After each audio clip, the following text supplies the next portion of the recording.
Unleash the power of knowledge and connect with the heartbeat of the African diaspora.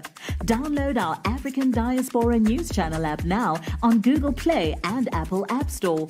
Stay informed with authentic and diverse perspectives, breaking news, and cultural insights. Immerse yourself in a community that celebrates unity, resilience, and progress. Experience the vibrancy of the diaspora at your fingertips. Don't miss out. Empower your perspective today. Search African Diaspora News Channel and join the conversation. Recently, good old Vice President Kamala Harris sat down with rapper Fat Joe and Kentucky Governor Andy Beshear to talk about marijuana reform. Now, within that meeting, there were other people who were convicts, to put it, that was convicted of marijuana offenses. And I guess they were all together just to have, as Fat Joe said, an intimate conversation as to how to move forward. But in that meeting, this is what Kamala Harris said. Check it out. We have gathered today, however, to address specifically the injustices that we have seen in federal marijuana policy. I have said many times, I think we all at this table believe, nobody should have to go to jail for smoking weed.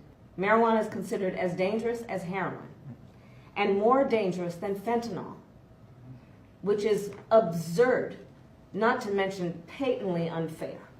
First, I will tell you that we have pardoned tens of thousands of people with federal convictions for simple marijuana possession. And today we are joined by some of the pardon recipients so that we can have a conversation about what this has meant for them as a model and inspiration for what we must do for many others who are not at this table. So as you heard her say, it's absurd and unfair that fentanyl and heroin is not considered as bad as marijuana. So on the reverse, marijuana is considered to be worse. Now, it should be said that President Joe Biden did pardon people on a federal level for offenses that were simple marijuana possessions, if you will, or offenses or crimes. And he also asked governors of states, because, they can do what they want to do the same. So I just want to reiterate that Joe Biden has no jurisdiction over the states, only federal, right? So we also know that there's more people locked up under marijuana offenses on a state level than there are federal level. Okay, let's just put that on out there. All right. And so there was Kamala Harris talking about how it's unfair and it's not right, and no one should go to jail for just simply smoking weed. Now, I want to just point out how disingenuous she is. When she was the DA of San Francisco from 2004 to 2011, she locked up a copious amount of people for marijuana offenses. And in 2010, she was vehemently against California's legislation to legalize marijuana. She didn't change her mind in 2015, nevertheless, but she was very complicit in doing that. Now, it is said that they, being Kamala and Fat Joe and all these other people, they're really trying to reach black voters and the youth with this whole marijuana reform speak, if you will. But my thing is it just black people that smoke weed? I don't think so. So why are you just trying to, entice black people? Well, we know why. Because black people are starting to say, I don't know if I'm really going to vote for Joe and Kamala this upcoming election in 2024 in November. I might go do something else. And some people are even talking about voting for President Donald Trump. So they're trying to get out there and impress upon the black voters. Listen, we hear you.